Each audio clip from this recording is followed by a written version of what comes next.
Hi class, Rebecca Baker here, week 1 video. First, would like to talk about the mandated reporting here in my state, which is in Ohio. At our agency, we always start off our first session with talking about confidentiality. Part of our confidentiality statement is stating that everything during section is confidential except if the client reports child abuse, child neglect, abuse of the elderly, or abuse of a disabled person. So our clients know right from the start that we are mandated to report any type of abuse that might be disclosed during an interview. Some of the things that I learned about Ohio's laws regarding mandated reporting are, first, you need to notify the proper person immediately.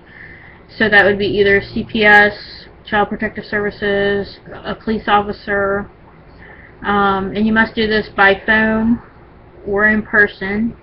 And a lot of times the person that you report it to will require that you have a written statement. And in that statement, they want you to talk about how the child was injured, the date, the approximate date that it happened, how long, and by who. And so that's what I know about mandated reporting regarding Ohio's laws, and our agency policy is just to make mention of it before the session starts, and so clients know that we will break confidentiality if child abuse or neglect is reported. We also let them know that we have to we are mandated to report self-harm, or if you express that you're going to harm someone else.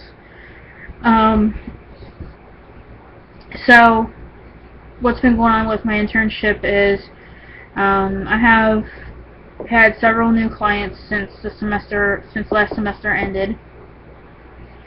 I have now moved up from sitting in on diagnostic assessments and working with a therapist to doing the assessments on my own. So that's exciting. I just started working with a client who is from Honduras. She's a refugee. She only speaks Spanish, so she requires that a translator be present during our interviews or during our sessions. So working with a refugee and working with a translator both have been new experiences for me.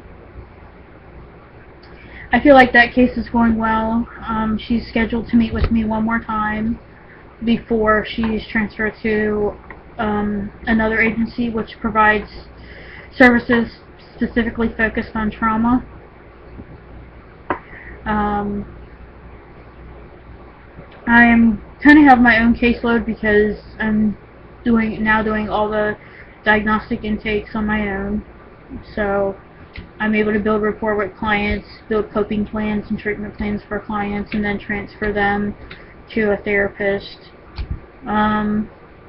So I guess if I had a question for this week, it would be, do you all have any feedback or experience with working with a refugee or anybody from another country where a translator was used? This girl she's 16. She was raped by 3 men when she was 14. So she's had significant trauma. She came to America from Honduras specifically to get away from her perpetrators. When she was on her way to America, she was caught and arrested by Border Patrol in Texas. So that was also traumatic for her. She's now living here in Ohio with her aunt and uncle. She just started high school. She doesn't speak English, so she's having a hard time transitioning in school. There's a few students from Mexico that kind of help her translate, but other than that, she's not able to communicate with people very well. So Any thoughts about working with a refugee? Any experiences? Hope everybody's placement's going well, and I hope everybody has a good week.